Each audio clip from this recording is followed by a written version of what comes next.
found in a second-hand store. Here's artist Adebanje to tell us more.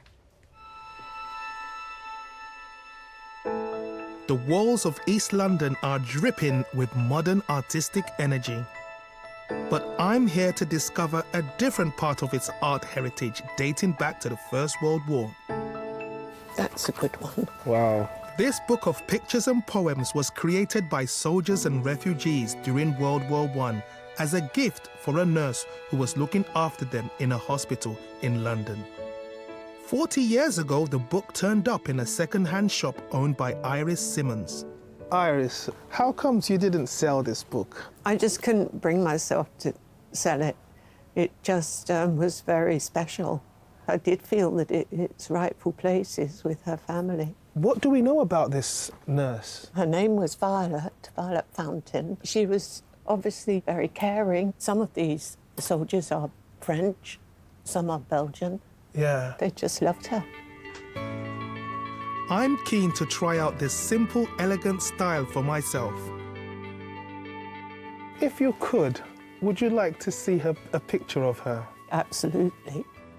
Iris asked us to help her find out more about Violet Fountain, so we called in the One Show's people finding expert, Kat Whiteaway. The book only tells us Violet's name, but luckily that name is quite unusual. There are only 7 people of that name on the 1911 census, and one of those was born in London. After more research, we discovered that this person lived within walking distance of an East London workhouse, which was converted into a hospital for the wounded of World War I. It was called St. George's in the East, and it matches the hospital named in the book.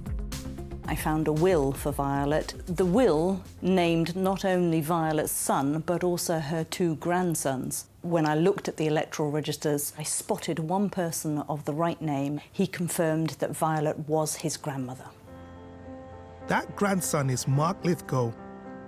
We've brought him to St. Peter's London Docks Church to meet Iris, just a stone's throw from where his grandmother worked. This is the church she would have attended. Oh, that's beautiful. So we're following in her footsteps here. This is just where she would have been. Oh, I can just feel her. Yeah. And we have brought you Violet's grandson, who I know you really would love to meet. So here you are. Oh my goodness. Did you know your grandmother? No, I didn't know. She's here. Yes. I know she'd want you to have that. Now, at last, Violet's book is back with her family. I've never seen anything like it. I'm struggling not to be in tears, actually. Oh. I had no idea. No idea that she was a nurse. I didn't, I knew nothing about her at all. So just to have this is, it means I'm so pleased. They must have really liked her to go to the effort to do this. Absolutely. Isn't it? Yeah. And when you read some of the sentiment, you'll realise how much they cared for her and what a brilliant nurse she must have been. After 40 years, Iris can now finally see what Violet looked like. That's me. Oh, gosh. That's my gran. Oh, my goodness. And that must have been 1960. This is more. Yeah, that's Violet. me. That's Violet, yes. Wow. Oh, I never thought I'd see. Oh, my good. I was lost for words. I've got one last surprise for Mark and Iris. It's a portrait that I sketched of Iris. All you need to do is to insert that into the book, and it completes the whole of this journey. Thank you so much, everybody. It feels great to see this priceless book return to the family where it belongs.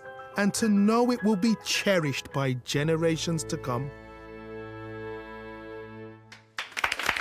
What a gorgeous, gorgeous film. We have got Mark and Iris in the studio with us. You were watching it there for the first time. Yeah. It's wonderful, right? It is. It really is. I mean, having shown the book now to your family, what do they think of the whole thing? Oh, it's just so good to be able to connect my grandmother to my children now, because we never knew who she was. And now we've got something that's, kept us linked. And it's really good. It's really beautiful. And other strange coincidences have been uncovered since you've met Mark, Iris. They certainly have, yeah. It turns out that we actually live within 6 miles of each other. And also on the 1939 register, which the government did, Violet herself was actually living in Taunton, where I live. So you could have hand delivered it to her? Just a stone's throw away. Amazing. And I travel down that road every day. And added to this, Mark's wife is a school teacher, and it turns out that she actually taught my grandson. Absolutely wonderful. Full circle. I mean, that is brilliant. Thank you so much for coming and sharing your story. I'll give you a little hug. You're emotional. Like a drama in itself, that, isn't it? To be honest with you, it's just extraordinary. OK, so from Wonderful Nurses